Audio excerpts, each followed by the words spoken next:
Olá, meu amigo, minha amiga, sejam mais uma vez bem-vindos aqui ao nosso canal. Quem deixa de ter direito a um benefício no INSS?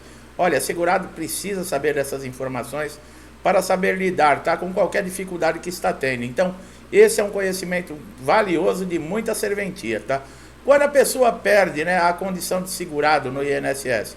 Bom, basicamente a pessoa acaba perdendo a qualidade de segurado perante a Previdência por ter deixado de efetuar contribuições para o INSS, né? Mas não é só isso, tá? Existe também o período de graça, que é aquele período no qual o segurado, mesmo sem contribuir, ainda será considerado segurado da Previdência, tá? Período de graça é aquele que você foi mandado embora da empresa, tá? E a partir do momento que você tem aí 12 meses seguro, né? Se caso acontecer um acidente ou uma doença com você, você ainda continua tendo direito a um benefício do INSS por 12 meses. Encerrou esses 12 meses, você não voltou a contribuir, você perde a qualidade de segurado, tá? O que faz a pessoa perder o benefício, né? De tempos em tempos, o INSS faz levantamento de informações dos beneficiários, tá? Quando existe alguma suspeita de fraude, o segurado pode ter o seu benefício suspenso. Suspenso temporariamente, porque você comprovando que não existe a fraude, o benefício volta a ser ativo. Nesses casos, tá, há um processo de apuração de fraude ou inconsistência de dados, tá? E é iniciado um processo, enquanto isso, o benefício vai ficar suspenso.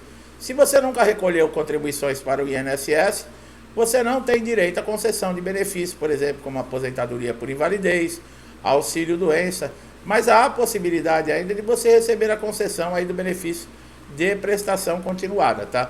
Este é um benefício assistencial. Você deve fazer um cadastro no CRAS, tá? Do CAD único, que é o cadastro que é necessário para você receber benefícios assistenciais do governo. No caso, o BPC para deficientes, tá? Pessoas que têm deficiência que não podem trabalhar, é necessário ser feita a perícia também no INSS, tá? Agora, quem não pode perder o benefício, né? É umas condições que temos para aposentados por invalidez que já passaram de 60 anos, aqueles que têm 55 anos que recebem o benefício há mais de 15 e os portadores de HIV.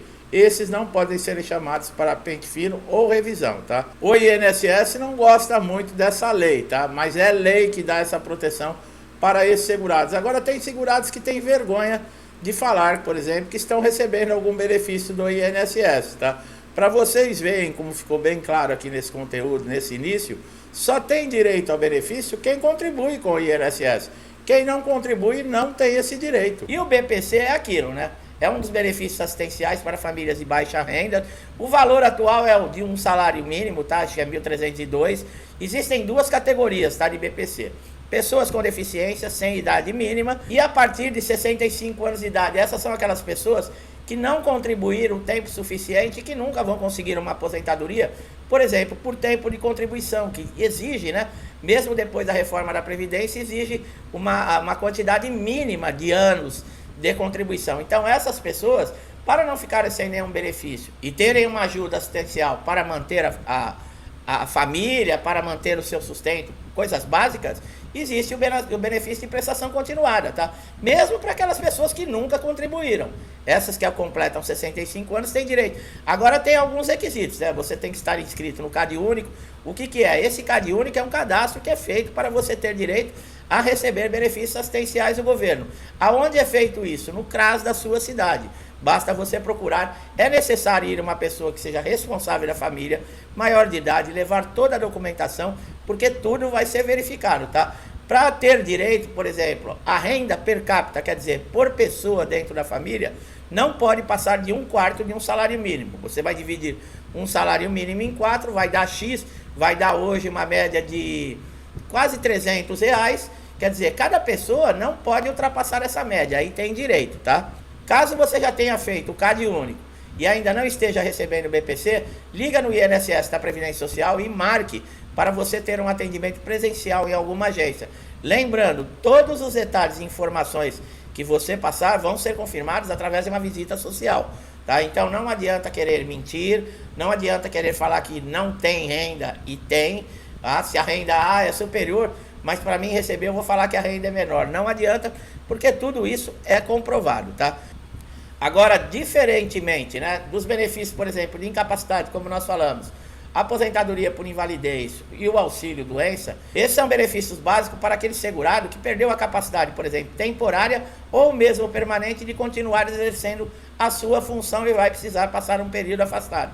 O que faz com que esse segurado, muitas vezes, ele perca o direito ao benefício, são as perícias médicas que são aí sempre convocadas, né? Todo segurado geralmente é convocado, principalmente aqueles que têm, por exemplo, uma incapacidade temporária, que é do auxílio doença, são convocados direto para pente fino.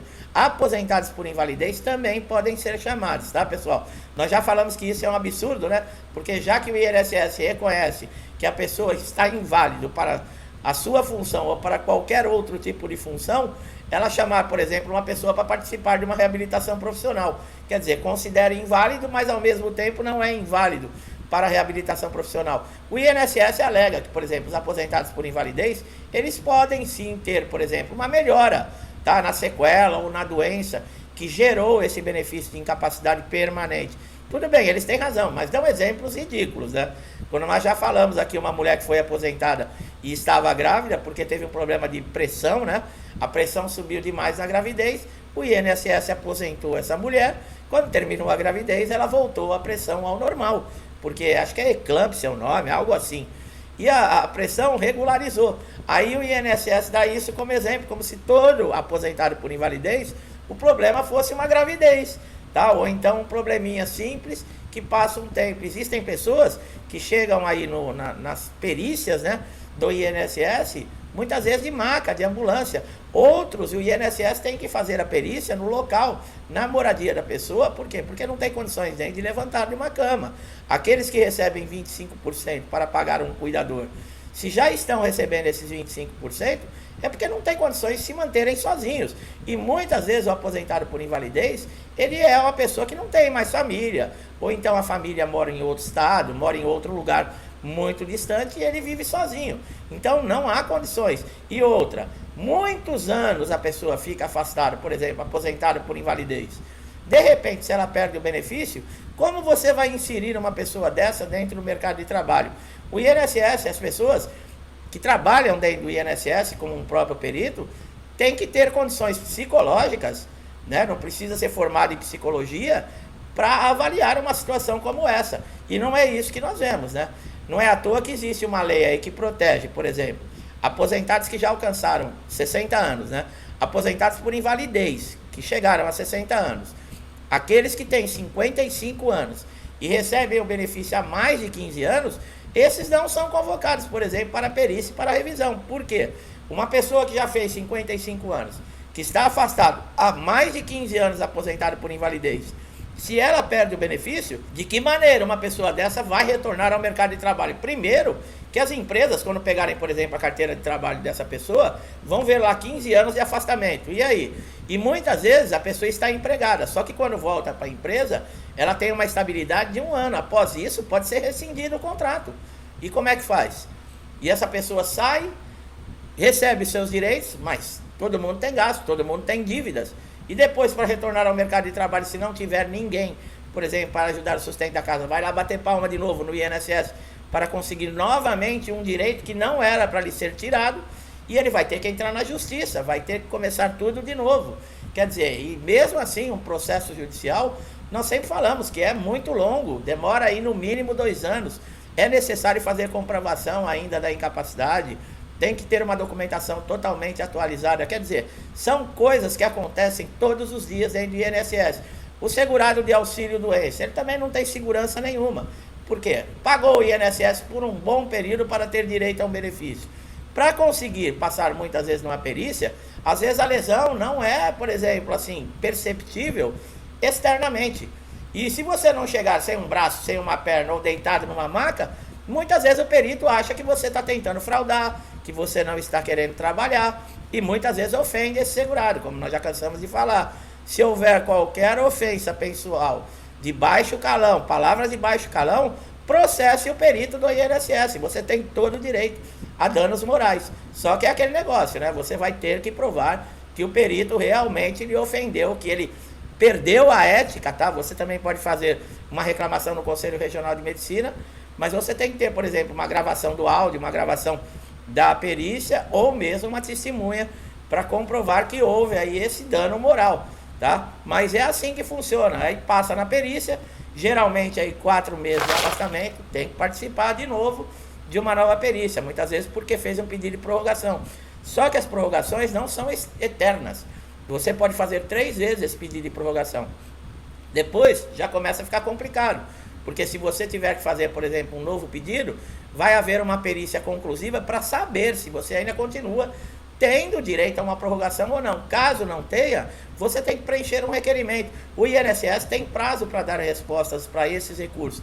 Geralmente é de 30 dias, mas pergunta para mim se o INSS respeita esses prazos, não. E o segurado, muitas vezes, como nós falamos, ele não tem outra renda, ele não tem outro recurso, ele não tem ninguém, por exemplo, para assumir as responsabilidades das suas despesas dentro de casa, de uma vida de qualquer pessoa. Por exemplo, pagar uma luz, pagar uma água, muitas vezes pagar um aluguel. Quantas vezes as pessoas são despejadas e são beneficiários do INSS que estão aí, por exemplo, com processo na justiça, ou então até dentro do INSS mesmo. Por quê? Porque um perito indeferiu um benefício que a pessoa continuava tendo direito. Aí a pessoa é obrigada a entrar na justiça, passar anos de sofrimento e humilhação, porque muitas vezes vai ficar dependendo das outras pessoas. A justiça reconhece o direito, o INSS tem que pagar todos os atrasados e ainda entra com recurso. Quer dizer, alguma coisa tem que mudar nesse país, né, pessoal? Uma dessas decisões que nós estamos aguardando é do Superior Tribunal de Justiça, com relação a benefícios que foram concedidos judicialmente. O INSS, por exemplo, para, por exemplo, cessar esse benefício e os seus pagamentos, ele vai ter que entrar na justiça também e provar que esse segurado, ele não tem mais necessidade. Por quê? Porque ele teve uma recuperação, ele não precisa mais do benefício, mas com isso o INSS vai ter que provar isso também, através de documentos atualizados, através de muitos elementos para conseguir cessar um benefício judicial. E nós estamos aguardando aí essa decisão. Os ministros que já votaram nesse processo no Superior Tribunal de Justiça, votaram a favor aí aos segurados.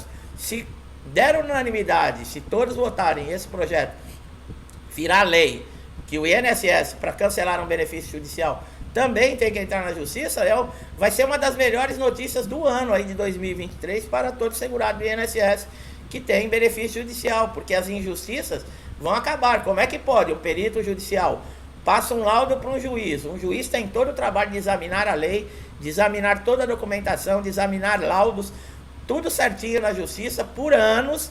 Depois de uma longa caminhada, o juiz reconhece o direito daquele segurado. 6 meses depois, esse segurado é convocado para um pente fino e o perito ali que está sentado numa salinha com ar-condicionado no INSS indefere, quer dizer, passa por cima da decisão do laudo judicial, passa por cima da lei, passa por cima da sentença do juiz. Quer dizer, não valeu de nada o processo. 6 meses depois, esse perito cancela. Quer dizer, alguma coisa tem que mudar. Meu amigo, minha amiga, como nós falamos no início do vídeo aqui, todo o conteúdo que você encontrar aqui é para ajudar você a resolver problemas dentro do INSS. Nós trazemos conhecimento, informação e atualização. Então, aproveite todos os nossos conteúdos. Gostou do nosso vídeo? Não deixe de dar um like, se inscreva no canal, ative o sininho de notificação para você sempre estar informado e atualizado com tudo que está acontecendo. Colocamos aqui conteúdos diários e pode ser aquela informação que vai ajudar você a resolver aquele problema de dias, de semanas, de meses e você não acha uma solução. E nós vamos trazer aqui esse conhecimento para ajudar você. Meu amigo, minha amiga que me acompanha muito desde o início do canal aqui, eu sempre agradeço. Uma boa semana, que Deus abençoe a casa de vocês, a vida de vocês com saúde, com paz, com prosperidade, com muita harmonia. O mundo está precisando de muito amor, né, pessoal? Parece que as coisas estão ficando cada vez mais difíceis, né? Isso a nível de mundo, de planeta. Mas nós temos fé em Deus aí, que tudo vai caminhar para o bem. O bem sempre vence o mal. Eu deixo a todos vocês um forte abraço e até os próximos vídeos.